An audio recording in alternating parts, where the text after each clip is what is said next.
வந்தவர்கள் நடந்ததை கூறுங்கள். தேங்க்யூ ராஜமம்மி. மன்னா, ஏசி வாங்கினோம்.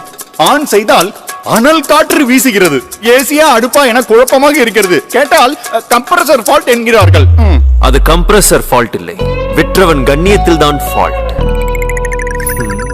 மன்னா, எங்கள் மகன் படிப்பதற்காக சேர் மற்றும் ஸ்டடி டேபிள் வாங்கினோம். அதுவே ஸ்டடி இல்லாமல் அடிக்கடி கால்கள் ஆட்டம் காண்கின்றது. ஆட்டத்தை நிறுத்த ஆணி அடித்து முடிப்பதற்குள் அரையாண்டு தெருவே வந்துவிட்டது.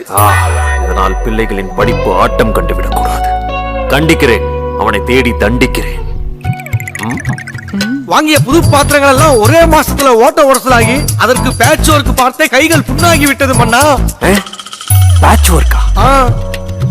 மன்னா, மகளின் திருமணத்திற்கு ஆசையாக சோஃபா, கட்டில், டைனிங் டேபிள் அப்புறம் அனைத்து ஹோம் அப்ளையன்சஸ்களும் ஷோரூமாக அலைந்த தள்ளுபடி விலையில் வாங்கினோம். அதற்கு எங்களுக்கு கிடைத்த பரிசு அனைத்தும் தரமற்ற பொருட்கள். ஷோரூமாக சென்றீர்களா? ஏன் இவை அனைத்தும் ஒரே இடத்தில் கிடைக்காதா? விலை குறையலாம், சரி, தரம் குறைந்து விடக்கூடாது அல்லவா? ஆமண்ணா, நம் நாட்டில் இது போன்ற தரமற்ற பொருட்களை அதிக விலைக்கு விற்கிறார்கள். ஏதேனும் செய்து மக்களுக்கு உதவுங்களேன்.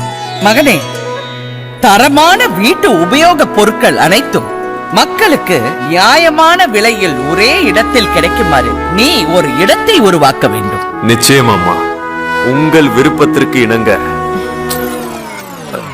என் அம்மா மற்றும் அன்பு மனைவியின் விருப்பத்திற்கு இணங்க என் மக்களுக்கு தரமான வீட்டு உபயோகப் பொருட்கள் நியாயமான விலையில் ஒரே இடத்தில் கிடைக்குமாறு செய்வேன். சேரா ஹோம் ஜங்ஷன்.